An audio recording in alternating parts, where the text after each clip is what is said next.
Assalamu alaikum everyone. We are discussing the value of preparing children for the future economy right here at the Sharjah Children's Reading Festival. At hall number 4, where we're talking a lot about preparing the young ones for the future. We have distinguished guests and a fantastic panel to talk to all of us about the value and the importance of teaching your children about money. Why should they be learning more about money? What strategies should we be doing at home? To what extent is it the parents' responsibility when it comes to preparing the children for the future? Our panelists today include Mr. Artem, who is an author of Little Money. Thank you for joining us. We're also very kindly joined by Muhammad Omar Jaidi, who is a trainer in personal development and financial literacy, as well as an author of Whenever You Crave, You Buy. And we're also very kindly joined by another author and editor-in-chief of children's magazines, Mr. Faraj Abdul. Thank you very much for joining us, our panel. Now, I will grab the microphones and we'll switch them on as well. First question that I'd like to ask our panelists. Let's start off with Artem first. At what age did you start to realize and think that I should be a bit more financially aware and know about money? Okay, first of all, I want to say thank you all, and to be honored to be like this group of people, because this is so much valuable topic in modern world. And if we talk about me, you know, money means nothing to me until I become the father and husband. And only after I had my own family, I realized that my ability to take money to the home, that's why I began to study some topic about money, read book, watch some videos. But if about childhood, maybe 6-7 years, when I start asking some question about money. Oh, Dad, can I buy this? Or Mommy, what's it, Mommy? What's money it means? But they not answer to me. They say this is an adult topic, not to you. That's why when I grow up, I start writing the book. This is my goal. No, a very important topic, because a lot of us assume that money grows in trees. Mohammed, when did you become a bit more aware of how to be careful about money? Talking about my life, أرجع بالزمن يمكن سنوات للخلف.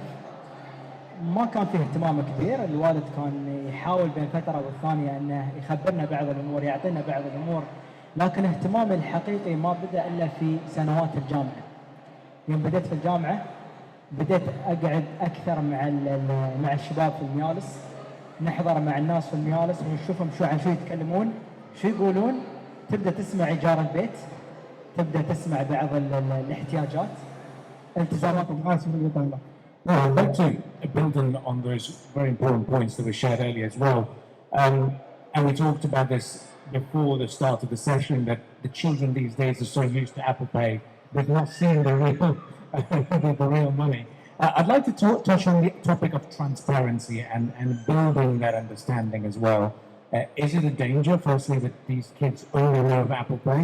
And how do we ensure in the Arab world that transparency?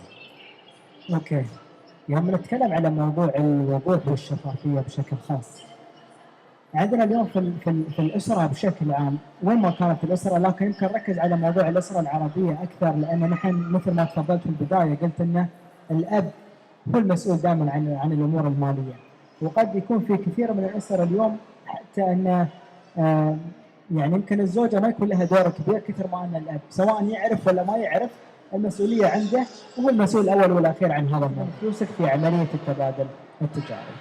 A very valid point over there, of course.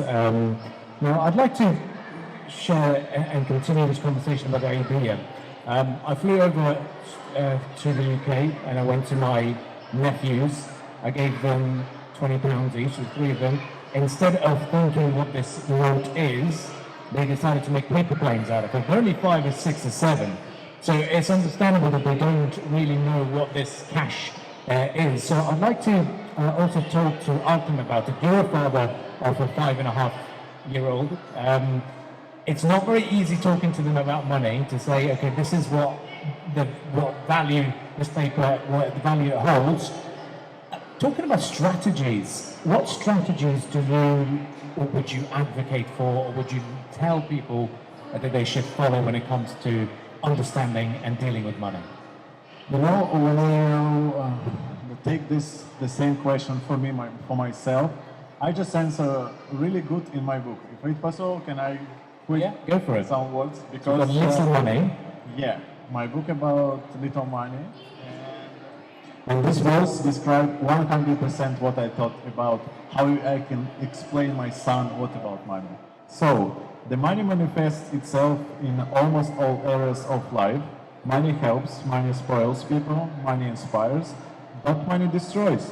And most important thing is that now money is very necessary tool for a good life. There should be a lot of money, but you cannot let money get into your heart or your brain. You have to think about how to make money for a living, but now how to live for money. However, in order to be successful and wealthy person, it's not enough to have money. You need to know how to properly manage them. As you develop the skill, you will soon see amazing results. That's why I start to speak with my son, but it's true, after 1 minute, he started doing like this.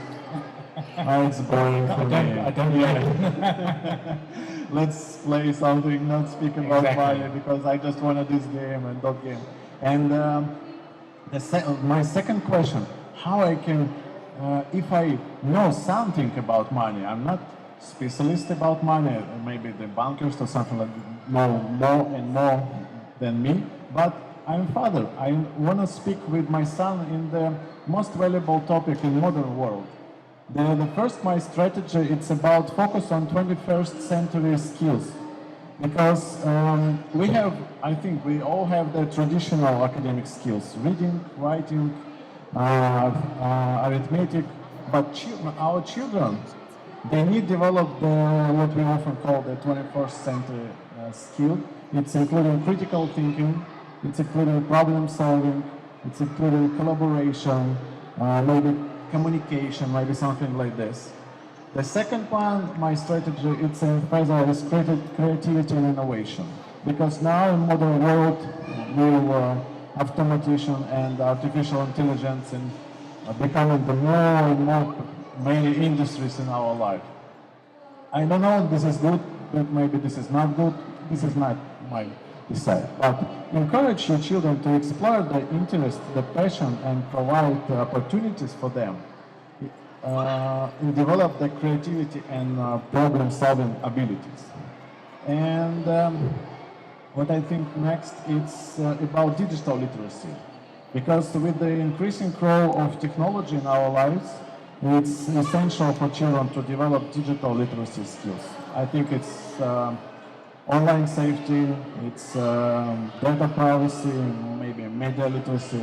Encourage responsible use of technology and provide guidance how to use digital tools effectively.